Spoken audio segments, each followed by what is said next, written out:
മഴ ഇച്ചിരി ഒന്ന് തോർന്ന സമയത്തിന് അമ്മ ചക്ക വെട്ടാൻ വേണ്ടി ഇറങ്ങിയതായിരുന്നു കേട്ടോ. വെട്ടുന്നതെല്ലാം വയറ്റിലോടാണല്ലോ ദൈവം പോകുന്നത്. എന്നാ പിന്നെ ഇച്ചിരി ചക്ക ഞങ്ങളും കൂടെ കഴിച്ച് സഹായിക്കാന്ന് വിചാരിച്ചിട്ട് ഞാനും ശീതും കൂടെ ഇറങ്ങിയിട്ടുണ്ടേ. അച്ഛൻ ചക്കയ്ക്ക് ആവശ്യമുള്ള കാന്താരി പിച്ചുന്ന പരിപാടിയിലാണ്. രാവിലെ 10 മിനിറ്റ് മഴ തോന്നുന്നപ്പോഴാണ് ഈ സാഹസികം. മഴ കണ്ടില്ലെന്ന് ഇനി ആരും പറയരുതേ.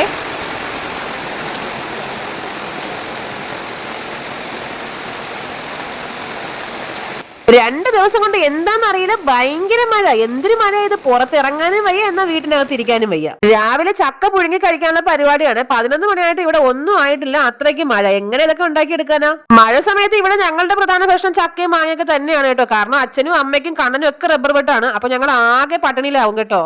ചക്ക പുഴുങ്ങാൻ അധികം വെള്ളമൊന്നും വേണ്ട, കുറച്ച് വെള്ളം ഉപ്പ് ഇട്ടിട്ട് വേണ്ട ഇങ്ങനെ കുലുക്കണേ. ഇങ്ങനെ കുലിക്കാൻ മിക്കവാറും കലത്തിന്റെ പിടി കയ്യിലിരിക്കും, ചക്കയും കലവും താഴെ പോകുന്ന അമ്മ. മഴ സമയത്ത് വിറകടുപ്പ് മാത്രം ആശ്രയിക്കുന്നവർക്ക് ഭയങ്കര ബുദ്ധിമുട്ടാണ് കേട്ടോ. ഇങ്ങനെ ശേഖരിച്ച് വെക്കുന്ന കുറച്ച് ഉണക്ക തൊണ്ടും കുറച്ച് ചിരട്ടയൊക്കെ വെച്ചിട്ടാണ് ഞങ്ങൾ തീ പെരുത്താറുള്ളത്. ഉണക്ക വിറകുകൾ സാധാരണ മഴക്കാലത്തേക്ക് വേണ്ടിട്ട് മാറ്റി വെക്കാറുള്ളതാണ്. ഇത്തവണയും മാറ്റി വെച്ചിരുന്നു, പക്ഷെ ഭയങ്കര മഴ കാരണം കംപ്ലീറ്റ് നനഞ്ഞു പോയി. ഒന്നാമത് മഴവെള്ളം വീണ് വിറകെല്ലാം നനഞ്ഞിരിക്കുന്നു. അപ്പൊ മഴ അടുപ്പിന്റെ ഉച്ചയ്ക്ക് തന്നെ വീഴുന്നു. ഒരു കഷ്ണം ചിരട്ട ഞാൻ അതിനിടയ്ക്കോട്ട് കത്തിച്ച് വെച്ചതായിരുന്നു, പക്ഷെ ഞാൻ കൈയെടുക്കുമ്പോൾ തന്നെ അത് പാട്ടും പാടി എങ്ങോട്ടെങ്കിലും പോകും.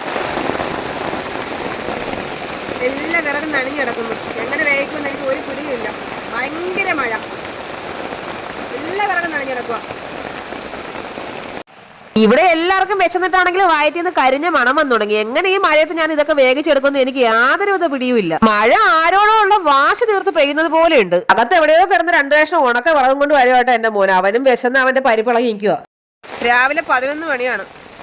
രാത്രി ആയതുപോലെ കിടക്കുക. ഇപ്പൊ ഫോണിന്റെ വെട്ടം കൊണ്ടാട്ടോ നിങ്ങൾക്ക് ഇത്ര വെട്ടം കാണുന്നേ.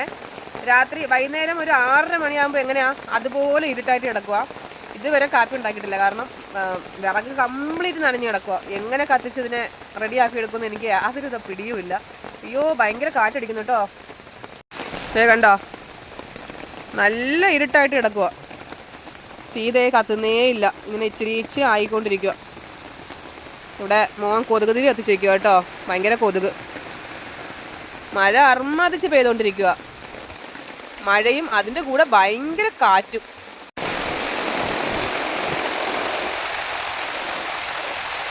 കാറ്റും മഴയും കാരണം ഞാൻ തീ കത്തിച്ച് അടുപ്പത്ത് കലം വയ്ക്കും, അത് പിന്നെ അണയും. പിന്നെ ഞാൻ കത്തിച്ച് വയ്ക്കും, അത് പിന്നെ അണയും. ഇത് തന്നെ റിപ്പീറ്റ് ചെയ്ത് നടന്നുകൊണ്ടേയിരിക്കുക.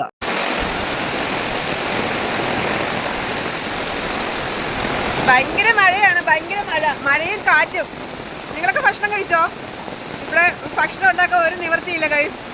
ഞാൻ എങ്ങനെയെങ്കിലും വിറക് തീ കത്തിക്കും, കാറ്റും മഴയും വന്ന് അണയ്ക്കും. ഭയങ്കര പ്രശ്നമായിട്ടിരിക്കുക കേട്ടോ. 11 മണിയായി, ഇത്ര സമയം വരെ കാറ്റ് പിടിക്കാൻ പറ്റിയിട്ടില്ല. ഇതിനെയാണ് പണ്ടുള്ള കാരണവന്മാര് പറയുന്നത് അമ്മയ്ക്ക് പ്രസവ വേദന മോന് വീണ വായനയെന്നും. ഇതിനെ തന്നെയാണ്. കണ്ടാലോടങ്ങാൻ എന്റെ വയറിലായപ്പോ വിശക്കുന്നത്. ഇല്ലെങ്കിൽ ഞാനിപ്പോ എല്ലാം കൂടെ ദൂരെ കളഞ്ഞിട്ട് ഞാൻ കയറി എന്റെ വീടിനകത്ത് പോയാനെ. എത്ര കത്തിച്ചിട്ടും തീ അങ്ങോട്ട് കത്തുന്നേ ഇല്ല. തീയെ കുറ്റം പറയാനും പറ്റില്ല, കാറ്റിങ്ങനെ ചൂളം വിളിച്ച് വന്നോണ്ടിരിക്കില്ലേ, പിന്നെ എങ്ങനെ കത്താനാണ്? 12 മണിയായിട്ടും തീ കത്തിയതുമില്ല, ചക്ക വെന്തതുമില്ല. മിക്കവാറും അവൻ ഇന്ന് എന്നെ പിടിച്ച് തിന്നും. എന്റെ പ്രാഗലയായിട്ട് സഹിക്കാൻ വയ്യാത്തോണ്ടാണെന്നോണ് തീ എങ്ങനെയൊക്കെയോ ദേ ആളി കത്തുന്നു. പാവം തീ എന്റെ വായിലിരിക്കുന്ന സകലമാന തെറിയും കേട്ടപ്പോ ദേ ആളി കത്തുന്നുണ്ട്. ഇതിനിടയ്ക്ക് കാറ്റടിച്ച് മഴവെള്ളം എല്ലാം കൂടെ ഞങ്ങൾ ഇരിക്കുന്നിടത്തേക്ക് വന്നപ്പോ ഞാനൊന്നും ദൊറോത്തി മതാമേ മോൻ കുക്കുരു സാഹിബും ആയതാണ് കേട്ടോ. ഇനി ഒരു അരമണിക്കൂറും കൂടെ ഇവിടെ ഇരിക്കുകയാണെങ്കിൽ ഞങ്ങൾ മിക്കവാറും വിറച്ച് ചാകും, അത്രയ്ക്ക് തണുപ്പ്. ഇതിനിടയ്ക്ക് തണുപ്പ് കൊണ്ട് കൈ മരവിച്ചപ്പോ ഇച്ചിരി നേരം ചൂട് കൊടുക്കാന്ന് വിചാരിച്ച് തീയിലോട്ട് കാണിച്ചതായിരുന്നു. തണുപ്പും മഴയും ഇങ്ങനെ നിൽക്കുകയാണെങ്കിൽ മിക്കവാറും ഞാൻ തീക്കകത്തോട്ട് കയറിയിരിക്കും, അത്രയ്ക്ക് തണുപ്പ്. തീക്കകത്ത് കയറിയിരിക്കുന്ന പറഞ്ഞപ്പോ അമ്മ പറയാ തന്തൂരി ചിക്കൻ റെഡിയെന്ന്. നിർത്താതെയുള്ള മഴയത്തും കാറ്റത്തും തീ ഇങ്ങനെ നന്നായിട്ട് കത്തുന്നത് കാണുമ്പോൾ തന്നെ മനസ്സിന് ഭയങ്കര സന്തോഷമുണ്ട് കേട്ടോ. സന്തോഷം ഉണ്ടെന്ന് പറഞ്ഞു തീർന്നപ്പോ തന്നെ തൊട്ടടുത്ത് പടക്കോന്നൊരു ശബ്ദം കേട്ടു. ഞങ്ങളുടെ അന്നദാതാവായ അവൻ കടപുഴകി വീണു മക്കളെ. എന്താണ് വീണതെന്നല്ലേ? ബാ കാണിച്ചു തരാം. ഞാൻ ഈ മഴയത്ത് കുടയും പിടിച്ച് ഷാർജ ടു ഷാർജയിലെ അറബിയെ പോലെ എങ്ങോട്ട് പോകണമെന്നായിരിക്കും നിങ്ങൾ ചിന്തിക്കണല്ലേ. ഒന്നാമത് മഴയത്ത് കണ്ണും കണ്ണൂടെ ചെവിയും കണ്ടു. അയാൾക്ക് ദേ തൊപ്പി എങ്ങോട്ടോ പോകുന്നു. ഇന്നത്തെ ഞങ്ങളുടെ വിശപ്പ് മാറ്റാനും കൂടി അന്നം തന്നവനായിരുന്നു. ദേ ഞങ്ങളുടെ പ്ലാവ് കടപുഴകി വീണു. ഞങ്ങൾക്ക് ഒരുപാട് ചക്ക തന്ന പ്ലാവായിരുന്നു. പക്ഷെ ഇന്നത്തെ മഴയത്ത് കാറ്റത്ത് അവന് പിടിച്ചു നിൽക്കാൻ പറ്റാതെ അവൻ വീണിട്ടുണ്ട്.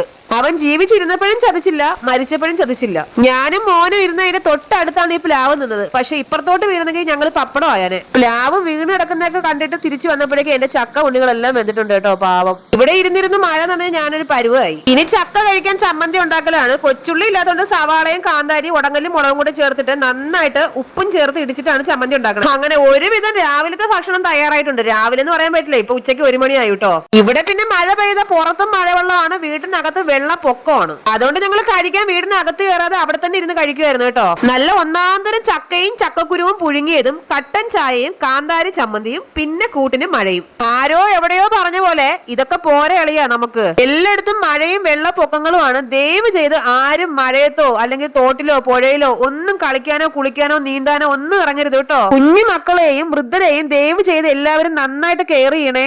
ഞങ്ങൾ ചക്ക കഴിച്ചോണ്ടിരുന്നപ്പോ എവിടെന്നോ ഒരു ചുമന്ന ഞണ്ട് കയറി വന്നിരിക്കുന്നു. മഴക്കാലമാണ്, എല്ലാവരും സൂക്ഷിക്കുക. ഇതുപോലുള്ള പല സാധനങ്ങളും ഇനി വീടിനകത്തും പുറത്തും വരും കേട്ടോ. അപ്പൊ നമ്മുടെ ചാനൽ എല്ലാവരും സബ്സ്ക്രൈബ് ചെയ്യാൻ സഹായിക്കണേ. അടുത്തൊരു വീഡിയോയിൽ കാണുന്നവരെ എല്ലാവർക്കും ടാറ്റാ.